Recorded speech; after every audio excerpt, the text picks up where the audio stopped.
I'm David Mitchell, 42, a quiet janitor at the local VA hospital. For 20 years, I've swept these floors in silence, watching families dismiss me as just another invisible face. At last week's community barbecue, my brother's new wife actually laughed when she saw the small bronze star pinned to my old jacket. "What's that supposed to be?" she smirked. Loud enough for everyone to hear? The familiar sting of being overlooked washed over me until retired General Morrison walked over, his face pale with recognition.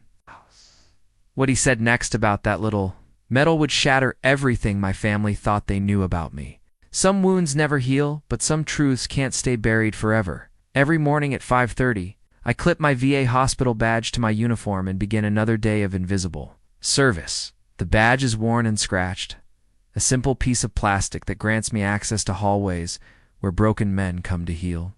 I've walked these corridors for 2 decades, pushing my cart past wheelchairs and crutches, nodding to veterans who see something in my eyes that civilians never notice. My apartment is 3 blocks away, a sparse 1-bedroom with military precision. No clutter, no excess. The only decoration is a small American flag in the window and that bronze star, usually tucked away in a drawer. I live simply because complicated feels dangerous, like it might crack open something I've worked hard to seal shut. The veterans at the hospital speak to me differently than my family does. They don't need explanations for why I prefer the early shift, why I eat lunch alone, why I flinch when someone drops a tray in the cafeteria. They understand the weight of carrying stories that have no safe place to land. My brother Robert has never understood my choices. At family gatherings, he introduces me as David, the janitor, with a tone that suggests I've somehow failed at life. His wife Claire nods sympathetically, as if my quiet existence is something to be pitied rather than respected. They measure success in degrees and promotions, in suburban houses and vacation photos. The VA, why I live alone, why I seem most comfortable in the company of men who've seen too much. The truth is, I found peace in the routine of service. There's dignity in keeping a place clean where healing happens. When I mop the floors in the psychiatric wing, I'm not just cleaning them, creating a space where broken minds can rest. When I stock supplies in the physical therapy room, I'm helping. Men rebuild their bodies after war tried to destroy them, but my family sees only limitation where I found purpose. They see a man who never moved beyond his discharge, has never capitalized on his military training, never became anything more than what he was when he came home. They don't know that coming home was the hardest mission I ever completed, and that every day since has been a choice to keep serving, just in a different uniform. Tonight, I'll return to my quiet apartment and think about General Morrison's face when he saw that medal. His recognition felt like a door opening that I'd kept locked for 20 years. Some secrets become so heavy, they change the shape of your spine.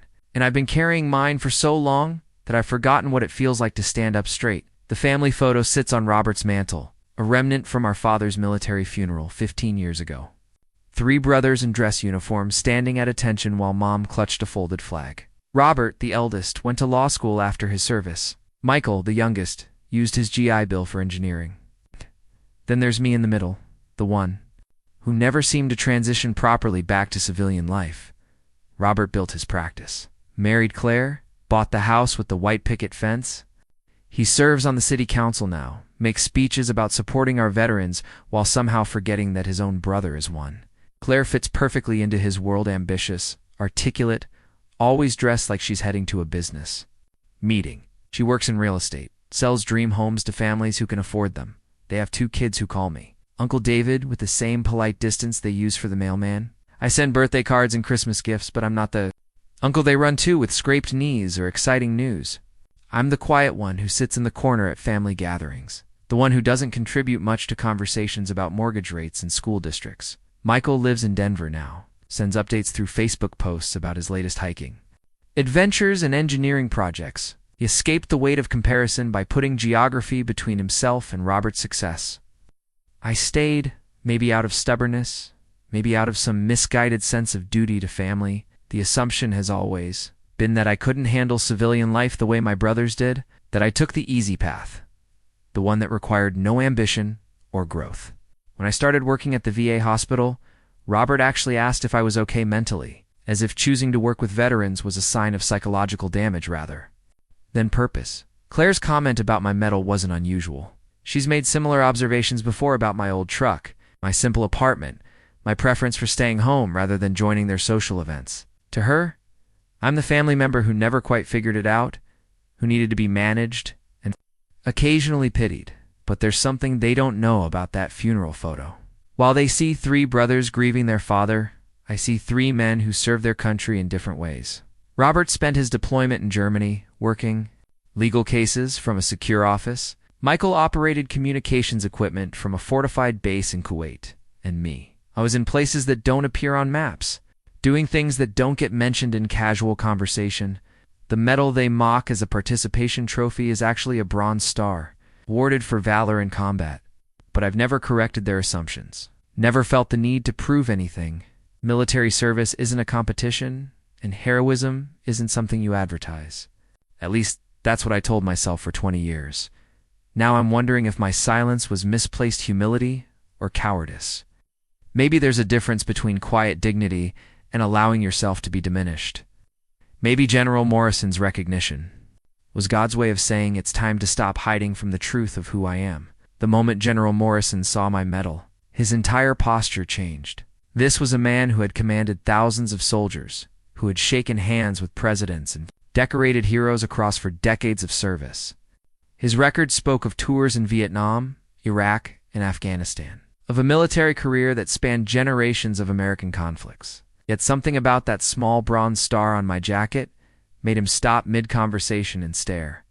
"Son," he said, his voice carrying the weight of authority that never fully leaves a career military man. "Do you know what you're wearing?" The barbecue chatter around us began to fade. Robert and Claire, who had been discussing their latest vacation plans, turned to watch this unexpected interaction. Other neighbors drifted closer, drawn by the general's commanding presence and the intensity in his weathered face. I felt the familiar tightness in my chest that came whenever attention focused on me. "It's just a service medal, sir," I said, quietly, hoping to deflect whatever was building in this moment. Nothing special. But General Morrison's eyes told a different story. They held the kind of recognition that comes from shared experience, from understanding the weight of decisions made under fire. He stepped closer, close enough that only I could hear his next words. "That's not just any service medal, soldier. That's a bronze star with a V device. That's for valor in combat." His voice carried a mixture of respect and confusion. "What unit were you with?" The question hung in the air between us like a challenge. Around us, the casual barbecue atmosphere had shifted. I could feel Robert's surprise, Claire's sudden attention. The way conversations had stopped as people sensed something significant was happening. "3rd Infantry Division, sir. Communication specialist." The words came out automatically. Decades of conditioning, making it impossible to give anything but a complete answer to a superior officer. Even in civilian clothes, Morrison's face went pale. "Afghanistan, 2003. When I nodded, he actually took a step back. "Dear God, you're him. You're the comm specialist who—" He stopped himself, glancing around at the curious faces watching us. "We need to talk privately." The shift in the crowd was palpable. These neighbors who had known me for years, who had seen me as the quiet janitor who kept to himself, suddenly sensed they were missing something important. Robert stepped forward, his lawyer instincts kicking in. "General Morrison is everything. All right." His voice carried the protective tone of an older brother, but also confusion about why this distinguished military officer was treating his unremarkable sibling with such gravity. "Your brother Morrison," began, then stopped himself again. "Mr. Mitchell, would you walk with me for a moment? Or things we need to discuss?" The crowd watched as General Morrison placed a firm hand on my shoulder and guided me away. From the barbecue toward the quiet corner of the yard, could feel their eyes following us, could sense the questions building in their minds. For 20 years I had been the invisible one, the family member who blended into the background. But General Morrison was looking at me like I was someone worth knowing, someone whose story mattered. His recognition felt like sunlight breaking through clouds I hadn't realized were covering me. Whatever came next, I knew there would be no going back to being invisible. The moment General Morrison saw my medal, his entire posture changed. This was a man who had commanded thousands of soldiers, who had shaken hands with presidents and decorated heroes across 4 decades of service. His record spoke of tours in Vietnam, Iraq, and Afghanistan, of a military career that spanned generations of American conflicts. Yet something about that small bronze star on my jacket made him stop mid-conversation and stare. "Son," he said, his voice carrying the weight of authority that never fully leaves a career military man. "Do you know what you're wearing?" The barbecue chatter around us began to fade. Robert and Claire, who had been discussing their latest vacation plans, turned to watch this unexpected interaction.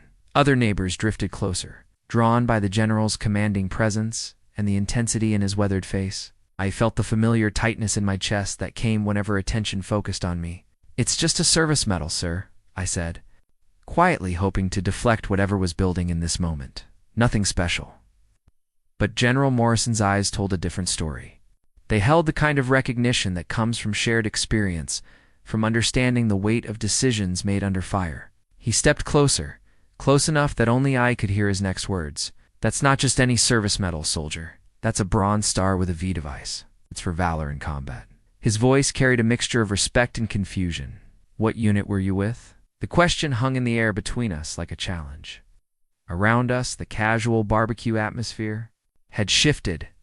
I could feel Robert's surprise, Claire's sudden attention, the way conversations had stopped as people sensed something significant was happening. "3rd Infantry Division, sir.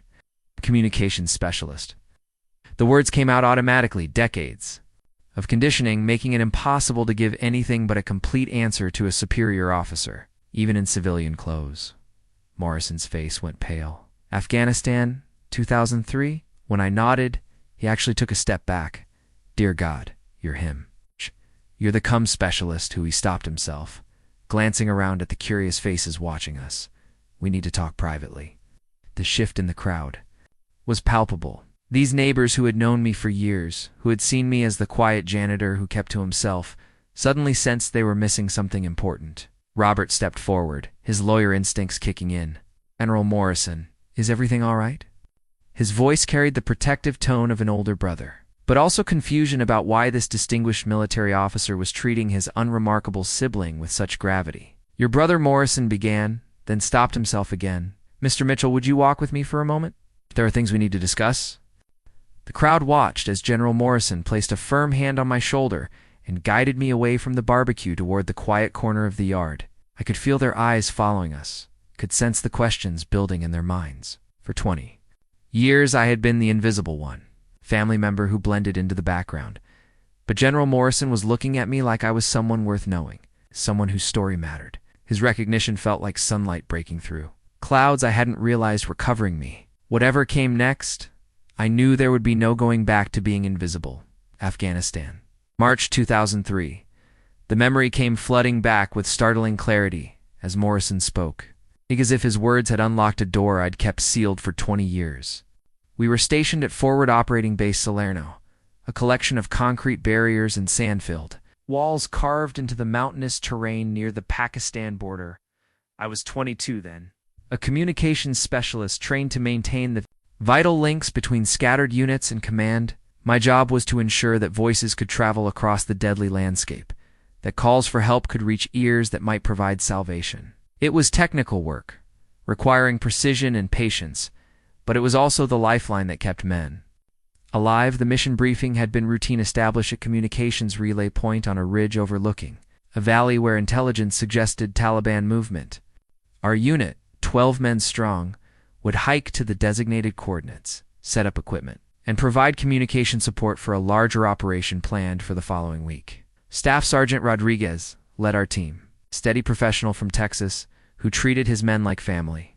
Corporal Chen, our medic, was barely 20, but had already earned everyone's respect for his calm competence under pressure. Private Williams, our youngest member, carried the heavy radio equipment with the kind of enthusiastic energy that made everyone else feel older and more tired. The operation was classified as routine reconnaissance, but anyone who'd spent time in Afghanistan knew that nothing was ever truly routine. The mountains held secrets and dangers that intelligence reports couldn't capture. Every valley could hide an ambush. Every ridge could conceal a sniper. Every radio transmission could be intercepted by ears that meant us harm. We left base before dawn, moving through terrain that shifted between rocky outcroppings and loose scree that threatened to slide away beneath our boots. The communications equipment was heavy, It's distributed among the team but still requiring careful handling across the uneven ground. My responsibility was a portable radio relay system that would extend our communication range back to base. The designated ridge was perfect for our needs. It's elevated enough to provide clear line of sight for communications, but positioned to offer natural cover from the valley below. We spent the morning establishing our position, setting up the radio equipment, and testing connections back to base. Everything proceeded according to plan. By noon, we had full communications established. I could hear the steady chatter of other units across the region, the comforting background static that meant we were connected to the larger mission. Rodriguez positioned us with overlapping fields of observation, creating a defensive perimeter that would protect the communications equipment while allowing us to monitor the valley below. The attack came without warning. One moment we were conducting routine communications checks. The next moment the world exploded in gunfire and confusion. Taliban fighters had positioned themselves in the rocks below our position, using the natural terrain to approach undetected. Their first volley was devastating, precise, coordinated, and designed to disable our ability to call for help. The communications equipment took a direct hit in the first seconds of the engagement. Sparks flew from damaged radio components, and the steady hum of connection was replaced by the harsh crackle of broken circuits. In that moment, I realized that our lifeline to the outside world had been severed, and we were alone on a mountain with enemies who had been planning this ambush for days. The official operation report would later describe what happened as a communications failure during enemy contact. But reports can't capture the weight of responsibility that settles on a man's shoulders when he realizes that his expertise might be the difference between life and death for everyone around him. The damaged radio equipment lay scattered across the rocky ground, its twisted metal and shattered circuits mocking our desperate situation. 3 men were already down: Rodriguez with a leg wound that was bleeding too heavily, Chen unconscious from shrapnel, and Williams pinned behind inadequate cover with what looked like a broken arm. The Taliban had chosen their ambush site with tactical precision. They held the high ground on 2 sides, forcing us into a narrow defensive position with limited escape routes. Their fire was disciplined and coordinated, designed to keep us pinned while they maneuvered for better positions. Without communications, we couldn't call for backup, couldn't request medical evacuation, couldn't even warn base command about the enemy presence. I crawled to where the main radio unit had been damaged, my hands shaking as I assessed the destruction. The primary antenna was shattered, the power coupling had been severed, and the circuit board showed obvious damage from the impact. But underneath the obvious destruction, I could see that the core components might still be functional if I could bypass the damaged sections. "Mitchell," Rodriguez's voice was tight with pain and command authority. "Can you get comes back up?" Bullets ricocheted off the rocks around us, sending stone fragments flying. The nearest piece of adequate cover was 30 yards away, but the radio equipment was spread across 40 yards of exposed ground. Getting to each component would mean crossing open space while enemy fighters maintained steady fire on our position. I made the decision that would define the rest of my life. "I can fix it, Sergeant, but I need to reach the relay components." Rodriguez understood immediately what that meant. "Negative, Mitchell, too exposed." But Chen was bleeding, Williams was groaning in pain, and the rest of our team was running low on ammunition. Without communications, we would either be overrun or slowly picked off as our defensive position became untenable. The tactical situation was clear. Someone had to restore communications, or everyone would die on this mountain. I gathered the tools I needed and began crawling toward the damaged equipment. The first 10 yards were covered by a slight depression in the ground that offered minimal protection. But after that, I would be completely exposed to enemy fire while I worked to repair the radio. The sound of bullets passing overhead has a distinctive whine that every combat veteran recognizes. It's the sound of death missing you by inches, of mathematics and chance determining whether you live or die. I heard that sound constantly as I low-crawled across the rocky ground. Dragging my repair kit and spare components, the main radio unit was the most damaged, but also the most critical. I reached it after what felt like hours, but was probably only minutes, my hands already cut from the sharp rocks and my uniform torn from crawling. The enemy fire intensified as they realized what I was attempting. But I had committed to the repair, and there was no going back. Working under fire requires a different kind of concentration than any training can prepare you for. You have to Ignore the bullets, ignore the fear, ignore everything except the technical problem in front of you. My hands moved automatically, following muscle memory from countless hours of practice, while my mind focused on the precise sequence of repairs needed to restore communications. The antenna repair was the most dangerous part.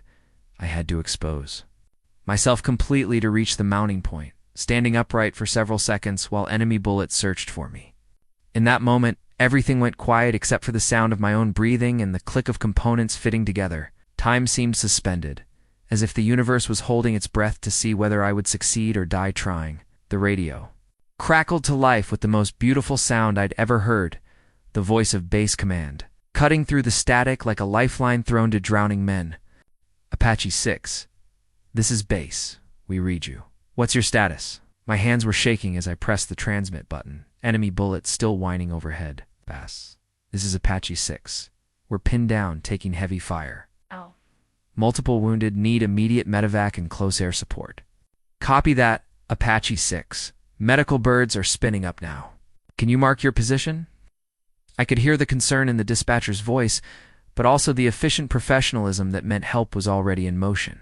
Base command, I could see Rodriguez dragging himself toward better cover, his leg wound, leaving a trail of blood on the rocks. Chen was stirring, which meant he was alive, and Williams was still returning fire despite his injured arm. Base enemy positions are north and east of our location, approximately 200 meters. We're in a natural depression about 50 meters from the original relay point.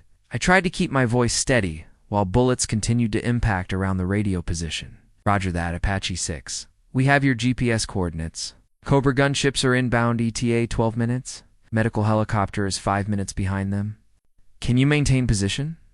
12 minutes felt like an eternity under fire, but it was hope. We'll be here, base. The evacuation helicopter manifest would later show that 3 men were lifted off that mountain because of those communications. But in the moment, all I could think about was keeping that radio working until help arrived. The enemy fire was intensifying, as if they knew their window was closing and wanted to inflict maximum damage before air support arrived. I stayed with the radio, coordinating with the inbound aircraft while trying to provide covering fire for my wounded teammates. The communications equipment was still fragile from the hasty repairs, requiring constant adjustment to maintain the signal. Every few minutes, I had to crawl back to the radio to make minor adjustments, keeping us connected to the lifeline that was bringing help. The Cobra gunships arrived like thunder, their rotors beating the mountain air as they swept in to engage the enemy positions. I watched from behind the radio as they methodically eliminated the Taliban fighters, their cannon fire walking across the rocky slopes where muzzle flashes had been winking at us all afternoon. Apache 6, this is Dustoff 7-2. We're coming in hot for pickup. Pop smoke on your position. The medical helicopter descended through the thin mountain air, its pilot threading the aircraft between rocky outcroppings to reach our position. The downdraft from the rotors scattered dust and debris, but it was the most welcome chaos I'd ever experienced. But as the helicopter settled onto the rocky ground, I realized I couldn't leave the radio position. The communications link was still needed to coordinate with the gunships to ensure the evacuation proceeded safely, to maintain contact with base command. Someone had to stay until everyone else was safely aboard. Oh, Mitchell, let's go. Rodriguez shouted over the rotor noise as the medics loaded Chen onto a stretcher. I need to keep the radio active until you're clear, shouted back, my hands working to maintain the fragile connection. The helicopter was loaded and ready to lift off, but I was still crouched over the radio equipment, ensuring the communication link remained strong. In that moment, I understood that my mission wasn't complete until every man was safely off that mountain. The explosion came as the helicopter lifted off, carrying my wounded teammates to safety. A Taliban fighter had managed to get close enough to throw a grenade at the radio position, and the world went white with pain and noise. The last thing I remembered was the sound of static as the radio finally died, its mission completed. I woke up 6 weeks later in a military hospital in Germany, my body a map of shrapnel wounds and burns. The medical discharge papers would later document the extent of my injuries: multiple lacerations, second-degree burns on my arms and back, a concussion that left me with headaches for months, and nerve damage in my left hand that would never fully heal. But the physical wounds were nothing compared to the weight that had settled in my chest. The doctors called it survivor's guilt. but that clinical term couldn't capture the complexity of what I was feeling. I had saved 3 men's lives, but the cost felt enormous in ways I couldn't articulate. During the long nights in the hospital, I replayed every moment of that mission. I wondered if I could have moved faster, if I could have prevented the initial ambush, if I could have found a way to save everyone without putting myself at risk. The rational part of my mind knew that second-guessing was pointless, but the emotional part couldn't stop searching for alternatives. The explosion had done more than damage. My body had shattered something inside me that I didn't know how. To repair, doctors spoke about post-traumatic stress, about the normal psychological response to combat trauma, but their words felt inadequate to describe the hollow feeling that had taken residence in my chest. Rodriguez visited me before. I was discharged, walking with a slight limp that would be his permanent reminder of that day. He sat beside my bed and tried to find words to express what my actions had meant to him and the others. "You saved us, Mitchell," he said quietly. "You know that, right? Without those communications, without the medevac you called in, we would have died on that mountain." I nodded, but the words felt distant, like they were describing someone else's actions. The David Mitchell, who had crawled through enemy fire, felt like a different person. Someone I wasn't sure I could be again. The decision to accept a medical discharge felt inevitable. My left hand would never regain full function, making me less effective as a communications specialist. But more than that, I felt exhausted in a way that rest couldn't cure. The idea of returning to active duty, possibly facing another situation where life and death decisions would fall on my shoulders, felt overwhelming. The discharge process was bureaucratic and impersonal. Forms to fill out, medical evaluations to complete, benefits to calculate. Somewhere in that maze of paperwork, I made the decision that would define the next 20 years of my life. I would not talk about what had happened on that mountain. It wasn't shame that drove my silence. I was proud of what I had done, proud that my actions had saved lives. But I also felt that talking about it would somehow diminish it, would turn a moment of pure service into a story told for personal gain. The 3 men who went home to their families because of my actions, that was the real victory. My recognition felt secondary to their survival. The psychological impact of the mission went deeper than the visible scars. I found myself startled by loud noises, uncomfortable in crowds, most at peace in quiet, controlled environments. The chaos of civilian life felt threatening after the precision of military structure. I craved routine, predictability, the comfort of knowing exactly what was expected of me. The therapy sessions the VA provided helped, but slowly. Learning to process the trauma, to understand that survival can be as complicated as death, to accept that healing would be a lifelong process rather than a destination. The therapists helped me understand that choosing to live quietly wasn't the same as giving up. It was a different kind of courage. The therapy session notes from those early years paint a picture of a man struggling to find his place in a world that had continued spinning while he was gone. Dr. Sarah Chuno, relation to the medic I'd served with, was a VA psychologist who specialized in combat trauma. Her notes, which I would later read as part of my disability evaluation, documented the slow process of learning to live with what I'd experienced. "Patient presents with classic symptoms of PTSD," she wrote in her careful handwriting. Hypervigilance, difficulty sleeping, avoidance of crowded spaces.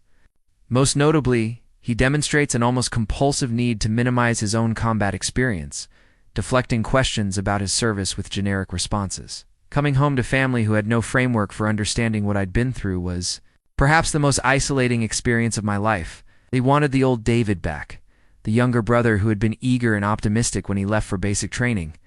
But that person had been left on a mountain in Afghanistan, and the man who returned was quieter, more careful, fundamentally changed by what he'd seen and done. My mother tried to welcome me home with a celebration dinner, inviting extended family and friends to mark my return. But sitting at a crowded table, listening to conversations about local news and everyday concerns, I felt like I was watching life through glass. The noise of multiple conversations, the sudden sound of a chair scraping against the floor, the way people moved unpredictably around the room, it all felt chaotic and threatening. I began to withdraw, not out of depression, but out of a need for the kind of quiet control that felt safe. My family interpreted this as inability to adjust, as evidence that I was struggling more than I would admit. They weren't wrong. They also weren't understanding the specific nature of my struggle. The job at the VA hospital came about almost by accident. I was there for my own appointments, sitting in waiting rooms surrounded by men and women who shared a common experience of service and sacrifice. Unlike my family, they didn't need explanations for why I preferred routine, why I was most comfortable in environments where I understood the rules and expectations. The human resources director, Vietnam veteran named Frank Martinez, offered me a position in the maintenance department. "We need someone reliable," he said simply. "Someone who understands why this place matters to the people who come here." The work was straightforward, maintaining the physical environment where healing happened, but it was also deeply meaningful in ways that my family couldn't grasp. When I cleaned the floors in the psychiatric wing, I was creating a space where men and women could work through their own trauma. When I repaired equipment in the physical therapy department, I was supporting the process of rebuilding bodies that war had damaged. I found peace in the routine of service, in the familiar rhythms of work that had purpose beyond personal advancement. The veterans who came to the hospital understood something about me that civilians couldn't see. They recognized the signs of someone who had seen combat, who had made the transition from military to civilian life, who had chosen to continue serving in a different capacity. My family saw stagnation where I had found stability. They saw a man who wasn't reaching his potential, who was settling for less than he deserved. What they couldn't understand was that I'd found something more valuable than career advancement. I had found a way to use my experience to help others, to be useful in a way that felt authentic and meaningful. The quiet apartment, 3 blocks from the hospital, became my sanctuary. Simple, organized, predictable, no surprises, no chaos, no demands for explanations about why I lived the way I did. It was a place where I could process what I'd experienced, where I could continue the slow work of healing without having to justify my choices to people who meant well but couldn't understand. The unopened letters from the military accumulated in a shoebox in my closet, official correspondence that I couldn't bring myself to read. Some were probably routine updates about benefits, information about veteran services, invitations to reunions, but others carried the weight of recognition, of acknowledgement for actions I wasn't ready to revisit. I had made the decision to keep my heroism secret, not out of shame, but out of a complicated mix of humility and self-protection. Talking about what happened on that mountain felt like it would somehow diminish the purity of the act. I had crawled through enemy fire because it was necessary, because 3 men's lives depended on it, because it was the right thing to do. Adding personal recognition to that equation felt like contamination. There was also the practical consideration that talking about combat experiences required reliving them. Every time I described the mission, I would have to walk through those moments again, the sound of gunfire, the weight of responsibility, the explosion that ended it all. The therapy sessions had taught me that avoidance wasn't always healthy, but they had also taught me that I had the right to control when and how. I processed my trauma. My family's inability to understand my choices created a growing distance. That felt safer than intimacy. When Robert asked about my military service, I gave him the basics: where I served when I was discharged, that I received a medal for my service, but I never explained what the medal represented, never described the circumstances that led to it. It's never revealed the true scope of what I had experienced. This silence became a habit, then a way of life. At family gatherings, I deflected questions about my time in Afghanistan with generic responses about serving my country and being proud of my service. When people thanked me for my service, I accepted their gratitude graciously, but offered no details that might lead to deeper conversations. The comfort I found in anonymity was real and valuable. At the VA hospital, I could be useful without being exceptional. I could serve without having to explain or justify my service. The veterans I worked alongside recognized something in me, the quiet competence of someone who had been tested and proven reliable, but they didn't pry for details. But silence has its own weight. In over 20 years, that weight had accumulated in ways I was only beginning to understand. The heroism I had hidden wasn't just my own story. It was part of the larger narrative of service and sacrifice that connected me to Rodriguez, Chen Williams, and countless other veterans who had faced impossible choices and found the courage to act. The belief that talking about heroism was somehow self-serving had protected me from unwanted attention, but it had also isolated me from the recognition and connection that might have helped me heal. I had chosen to carry the burden alone, convinced that sharing it would somehow diminish its meaning or turn sacred experience into casual conversation. General Morrison's recognition had cracked open something I had kept sealed for 2 decades. His words carried the authority of someone who understood the true weight of what I had done. Someone who could distinguish between seeking glory and accepting honor. For the first time since that day in Afghanistan, I began to wonder if my silence had been wisdom or just another form of hiding. Robert's Business Award sat prominently on his mantle, a crystal recognition of outstanding achievement in legal services. That had earned him a write-up in the local newspaper and speaking engagements at professional conferences. It represented everything our family valued: public recognition, professional advancement, measurable success. Standing next to it, my bronze star seemed like a relic from a different world, a symbol of experiences that didn't translate into dinner party conversation. When General Morrison finally explained what my medal represented, the shift in my family's understanding was immediate and profound. Robert's face went through a series of expressions: confusion, disbelief, and then something that looked like shame as he realized how wrong he had been about his own brother. "You never said anything?" he whispered, his lawyer's composure cracking. For the first time in years, all these years I thought Claire's reaction was even more dramatic. The woman who had laughed at my little medal just hours earlier now looked pale and shaken, as if she were seeing me for the first time. "David, I'm so sorry. I had no idea. We had no idea." The crowd from the barbecue had gathered again, drawn by the obvious emotional intensity of the moment. But now their curiosity felt different, respectful, rather than merely nosy, as if they sensed they were witnessing something significant rather than just neighborhood drama. Michael drove up from Denver the next day, having heard about the revelation through Robert's frantic phone call. He found me at the VA hospital during my shift, still processing what it meant to have my secret exposed after 2 decades of careful silence. "Why didn't you tell us?" he asked, and I could hear the hurt in his voice alongside the confusion. "All these years we thought you were just we didn't understand." The question everyone was asking, why didn't I tell them, felt impossible to answer in a way they could understand. How do you explain that some experiences feel too sacred for casual conversation? How do you describe the fear that talking about heroism might somehow diminish it, or that recognition might feel like a betrayal of the men who didn't make it home? "I didn't need you to know," I said finally, which was true but incomplete. What happened over there was between me and the men I served with. It didn't feel like something that needed to be shared. But even as I said it, I could see that my family heard something different. They heard distance, rejection, a choice to exclude them from something fundamental about who I was. And they weren't entirely wrong. Robert struggled with the revelation in ways that went beyond embarrassment about how he'd treated me. His identity as the successful brother, the one who had figured out how to translate military service into civilian achievement, suddenly felt hollow. He had built his sense of worth on the assumption that he was the family member who had made something of himself, while I had somehow failed to launch. "I always thought I was protecting you," he admitted during a difficult conversation later. "That week, making sure you were okay, helping you when I could. I thought you needed looking after." Claire's response was more immediately emotional. She sent flowers to the hospital with a note that simply said, "I'm sorry, I didn't understand." But her apology felt complicated, weighted with years of assumptions and casual dismissals that couldn't be easily undone.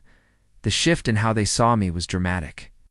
But it also felt superficial in some ways. They were impressed by the heroism, grateful for the sacrifice, proud to be related to someone who had done something extraordinary.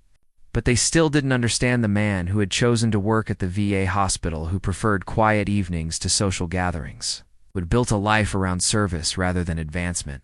The medal meant something different to them then.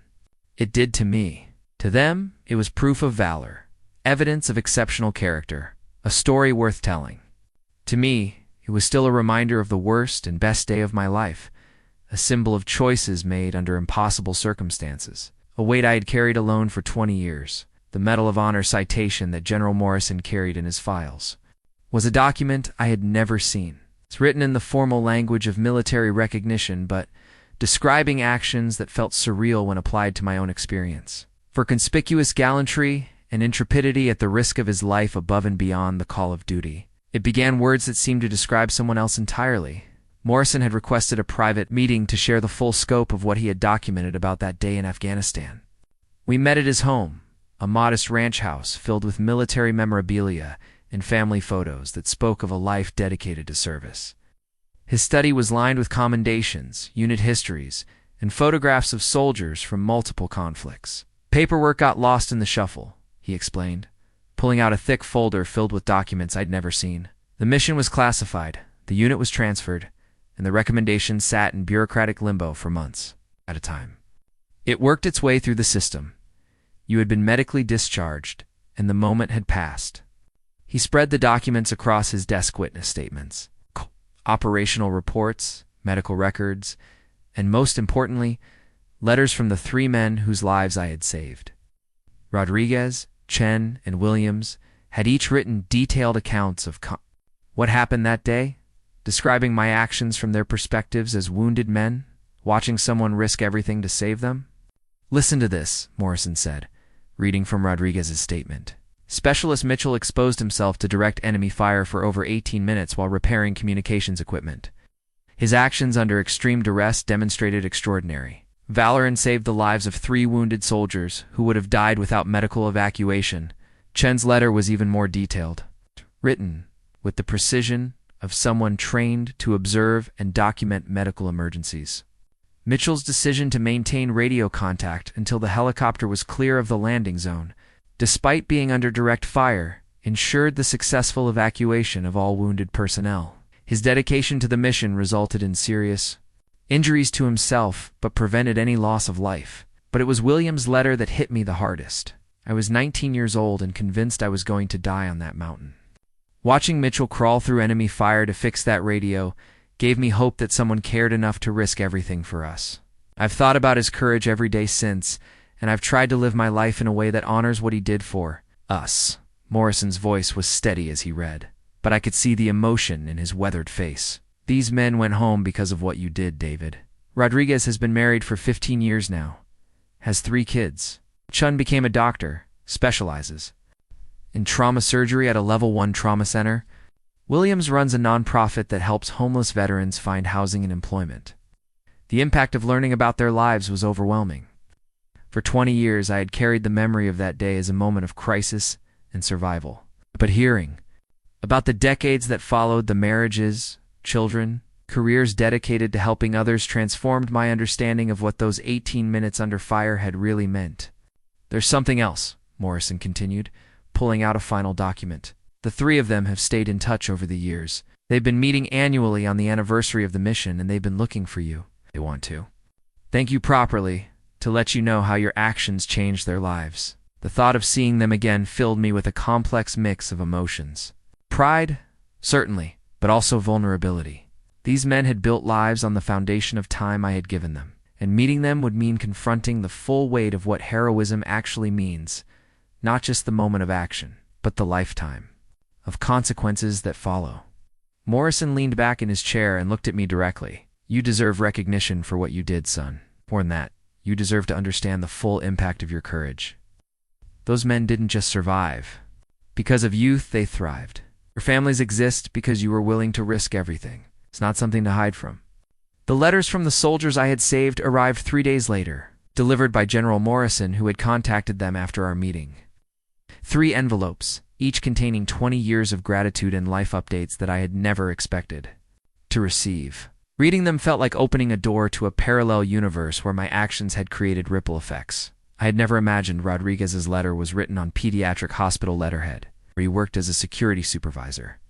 "David," it began, "I have thought about you every day for 20 years. When I watch my children play in our backyard, when I kiss my wife goodnight, when I see another sunrise, remember that all of these moments exist because of 18 minutes when you chose to risk everything for us." He included photographs, wedding pictures, children's school photos, family vacations, a life fully lived, made possible by a decision I had made on a mountain half a world away. "My oldest daughter is graduating high school this year," he wrote. "She wants to study communications engineering, inspired by stories I've told her about a brave soldier who used his technical skills to save lives." Chun's letter came with medical journal articles he had authored about trauma surgery techniques. His career had been shaped by his own experience of being wounded and saved, dedicating his life to giving other people what he had received, a second chance. Every time I operate on someone who has been injured in an accident or violent crime, I think about how close I came to not being here to help them. Your actions didn't just save my life, they saved every life I've been able to save since. But William's letter was the one that broke me completely. Along with his written words, he had included a photo of a groundbreaking ceremony for a new veterans' housing facility. He stood in the center of the image wearing a hard hat and holding a shovel, surrounded by homeless veterans who would soon have permanent housing because of the nonprofit he had built. "I was the youngest guy on that mountain," he wrote, scared, "and convinced I was going to die far from home. Watching you crawl through enemy fire to save us taught me something about courage that I've carried ever since. Every veteran we house, every family we reunite, every life we help rebuild, it's all connected to what you did for us that day." The photograph showed his wife and 2 children standing beside him at the ceremony. In the background was a sign reading Hope House, a project of the Williams Foundation for Veteran Services. Below it, in smaller text, was a dedication I could barely read through my tears. Dedicated to the unknown heroes who risk everything for their brothers and sisters in arms. Reading these letters forced me to confront something I had never fully understood, that heroism isn't just about the moment of action, but about the lifetime of consequences that flow from that moment. I had saved 3 men, but they had each used that gift of life to save others in return. The impact of those 18 minutes had multiplied across decades, touching hundreds of lives I would never know about. For 20 years, I had minimized my actions, convinced that talking about them would somehow diminish their meaning. But these letters showed me that hiding from recognition had also meant hiding from the full understanding of what service really means. It's not just about duty or valor or even survival. It's about the connections between human beings, the ways we lift each other up, the responsibility we have to use our gifts in service of others. The weight of carrying this secret alone suddenly felt different. It wasn't protecting the sanctity of the experience, it was denying the reality of how interconnected we all are.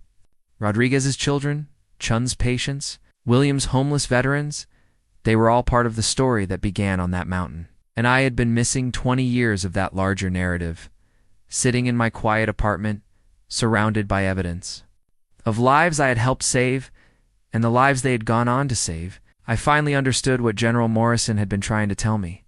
Some stories are too important to keep to yourself. Robert found me at the VA hospital 2 weeks later, arriving during my lunch break with a brown bag containing sandwiches from the deli where we used to go as kids. He looked uncomfortable in the institutional hallway, clearly out of his element among the wheelchairs and medical equipment, but determined to bridge the gap that had grown between us over 20 years.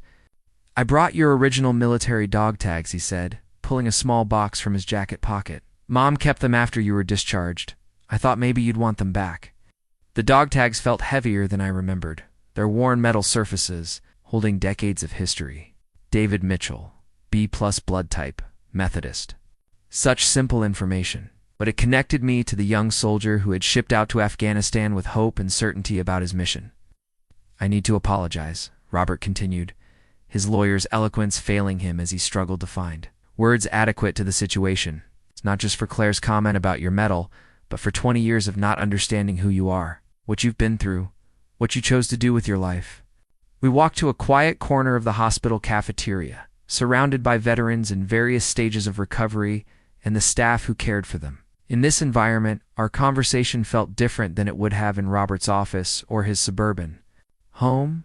Here, service had a different meaning, and success was measured in different terms. "I always thought I was the brother who had figured it out," he said quietly.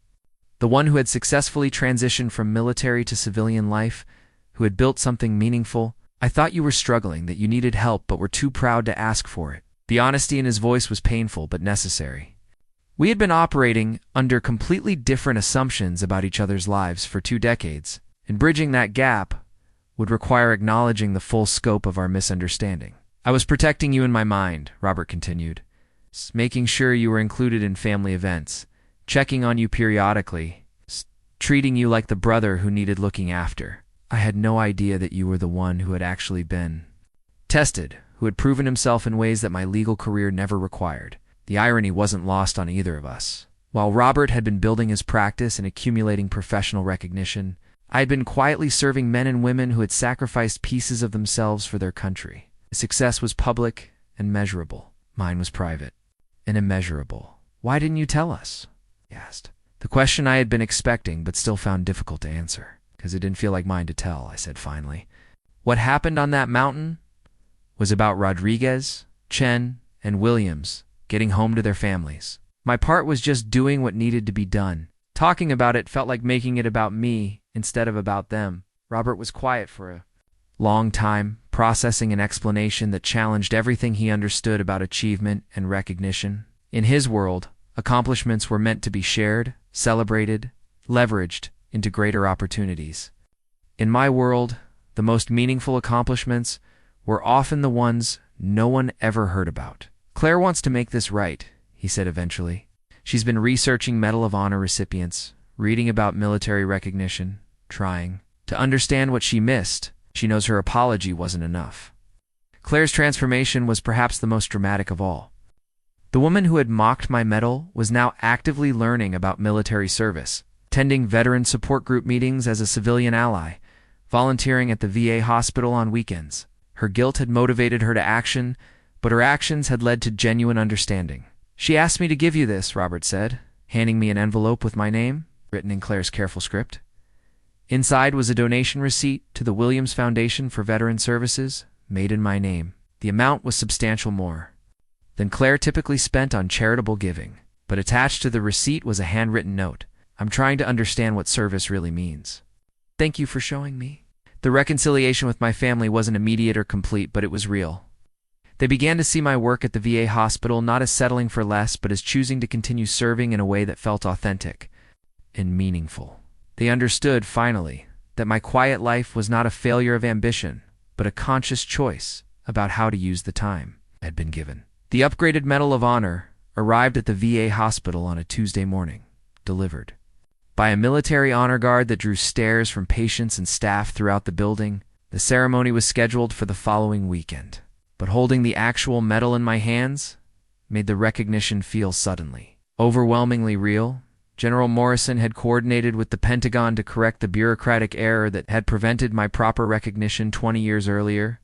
The upgrade from Bronze Star to Medal of Honor required documentation, witness statements, and approval from the highest levels of military command. But more importantly, it required me to accept that what I had done was worthy of the nation's highest military decoration.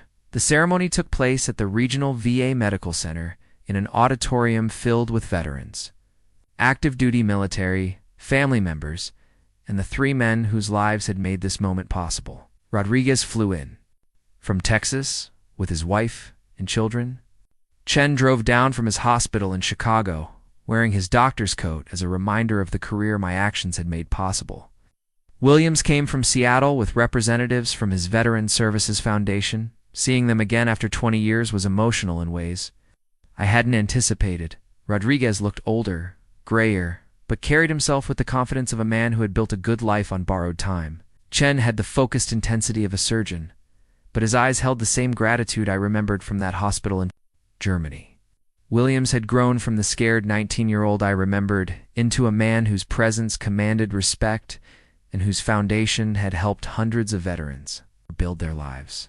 "Ladies and gentlemen," the general conducting the ceremony announced, "we are here today to correct an oversight and honor a man whose actions exemplify the highest traditions of military service."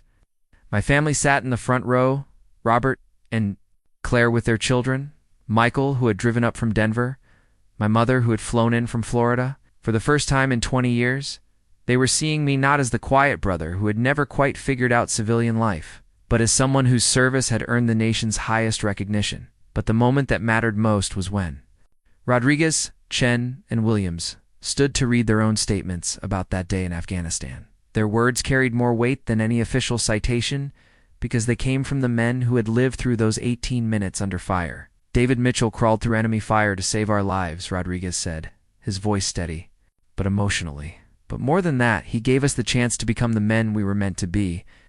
Every good thing in my life since that day exists because of his courage." Chen's statement was more clinical but equally powerful. "As a trauma surgeon, I understand better than most how close we came to dying on that mountain." David's technical skill and personal courage didn't just save our lives, they gave us the opportunity to use our lives in service of others. William's words brought me to tears. I was a kid when David saved my life, but his example taught me what it means to risk everything for others. Every veteran we've housed, every family we've reunited, every life we've helped rebuild, all connected to what he did for us. When the general placed the Medal of Honor around my neck, the weight of it felt different than I had expected. Not heavy with burden, but substantial with meaning. This wasn't just recognition for 18 minutes of action 20 years ago. It was acknowledgement of a lifetime of service, choices made to help others, of the quiet heroism that happens when no one is watching. The standing ovation that followed included veterans in wheelchairs, nurses who had cared for broken soldiers, family members who understood sacrifice, and active-duty military who recognized what the medal represented. But the applause that meant the most came from Rodriguez, Chen, and Williams. 3 men who were alive to clap because of actions I had finally learned to accept were worthy of recognition. The ceremony ended. Ow, buds. The feeling of connection, too. My fellow veterans to my family, to the larger community of service would last forever. The speaking invitation arrived 3 weeks after the ceremony. A formal request from the National Association of Veterans Affairs to address their annual conference. The letter explained that they were looking for speakers who could articulate the full spectrum of military service, not just the dramatic moments of combat, but the lifelong commitment to serving others that defines the veteran experience. Reading the invitation, I felt the same mix of anxiety and purpose that had driven me to crawl through enemy fire 20 years earlier. Speaking publicly about my experience would mean stepping out of the anonymity I had cultivated for 2 decades. But it would also mean using my story to help other veterans understand that their service matters, regardless of whether it receives public recognition. I accepted the invitation. The first speech was to an audience of 300 veterans and VA staff members in Denver. Standing at the podium, looking out at faces that reflected every era of American military service from Vietnam to Afghanistan, I felt the weight of representing something larger than my own experience. For 20 years I believed that real heroism was silent, that talking about courage somehow diminished it. I was wrong. Not about the value of quiet service, but about the importance of sharing our stories with each other. The audience was attentive in the way that only veterans can be: focused, respectful, but also skeptical. They had heard plenty of speeches about honor and sacrifice, and they could distinguish between authentic experience and empty rhetoric. The men I served with in Afghanistan taught me something that took me 20 years to fully understand. I continued. When we risk everything for each other, we create connections that extend far beyond the moment of action. Rodriguez, Chen, and Williams didn't just survive because of what happened on that mountain.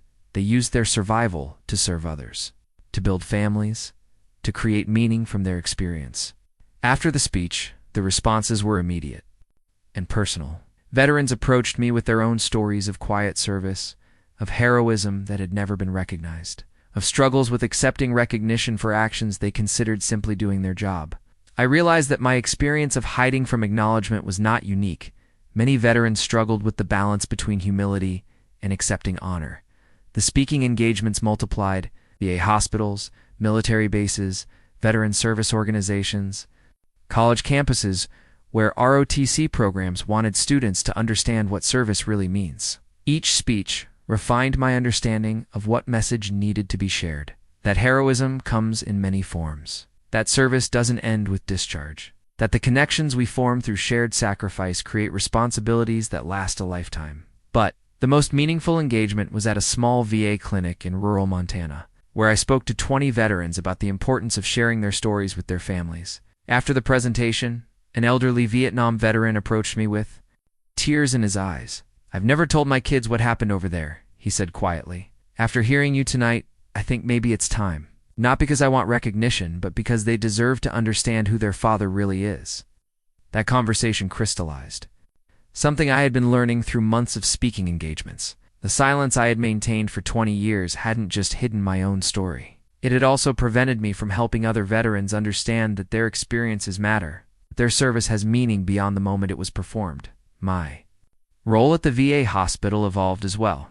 In addition to my maintenance duties, I began facilitating support groups for veterans struggling with the transition to civilian life. My own experience of keeping secrets for decades gave me credibility, with men and women who were wrestling with how much of their military experience to share with families who had never served. You don't have to tell them everything.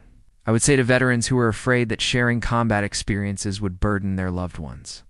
But you can help them understand why service continues to matter to you, why you chose to build your civilian life around values you learned in the military. David's journal, begun 6 months after receiving the Medal of Honor, sits on the small desk in his apartment, a record of reflections on heroism, family, and the long journey from silence to recognition. The entries document not just his own transformation, but his growing understanding of how individual acts of courage ripple outward through time and community. I used to think that heroism was about the moment when everything goes wrong and someone steps forward to make it right, he wrote in one entry. But I'm learning that heroism is also about what happens after, how we use the time we've been given, how we honor the connections that were forged under fire, how we help others understand that their service matters. The VA hospital where David continues to work has become more than just his workplace. It's become a place where his experience as a decorated veteran adds depth to his service as a maintenance worker and support group facilitator. The veterans he serves see in him proof that recognition and humility can coexist, that accepting honor doesn't diminish the sacred nature of service. His relationship with his family has been rebuilt on a foundation of mutual understanding rather than assumptions. Robert now refers to his brother not as David, the janitor, but as David, who serves at the VA. Claire volunteers regularly at veteran events, her initial embarrassment having evolved into genuine commitment to supporting military families. Their children know their uncle is someone whose quiet strength represents a different kind of success than what they see in their parents. Professional achievements. The annual reunion with Rodriguez, Chen, and Williams has become a tradition that extends beyond the 3 men David saved. Their families have connected, creating a network of relationships that spans multiple generations. Rodriguez's daughter, now studying communications engineering, has begun an internship at the VA hospital where David works. Chun's son is considering military service, inspired by stories of courage and sacrifice. Williams' foundation has expanded to include a program that helps veterans transition to civilian careers in public service. The most important thing I've learned, David wrote in a recent journal entry, is that keeping secrets about service doesn't protect the sanctity of sacrifice. It prevents us from understanding the full impact of what we do for each other. When I crawled through enemy fire to fix that radio, I thought I was saving 3 men. But those 3 men went on to save hundreds of others, and their children will carry forward the values they learned from experiencing rescue and redemption. The speaking engagements continue, but they have evolved from simply sharing his story to facilitating conversations about how veterans can maintain connection to their service while building meaningful civilian lives. David has become an advocate for what he calls visible service, the idea that veterans can honor their military experience by continuing to serve their communities in ways that acknowledge rather than hide their background. His apartment remains simple, but it's no longer sparse. The walls now hold photographs from speaking engagements, thank you letters from veterans he has helped, and pictures of the extended family that includes Rodriguez, Chen, Williams, and their children. The Medal of Honor sits in a place of honor, not hidden in a drawer, but displayed alongside his original bronze star. As symbols of a journey from silence to recognition, the most recent journal entry reflects on the lesson that has emerged from 20 years of hiding, followed by acceptance of honor. True heroism isn't about the moment when everything goes wrong. It's about the lifetime of choices we make with the time we've been given. Service doesn't end when we take off the uniform. It continues in how we treat our families, how we support our communities, how we help other veterans understand that their stories matter. Some wounds never heal, but some truths once revealed become sources of strength for everyone they touch.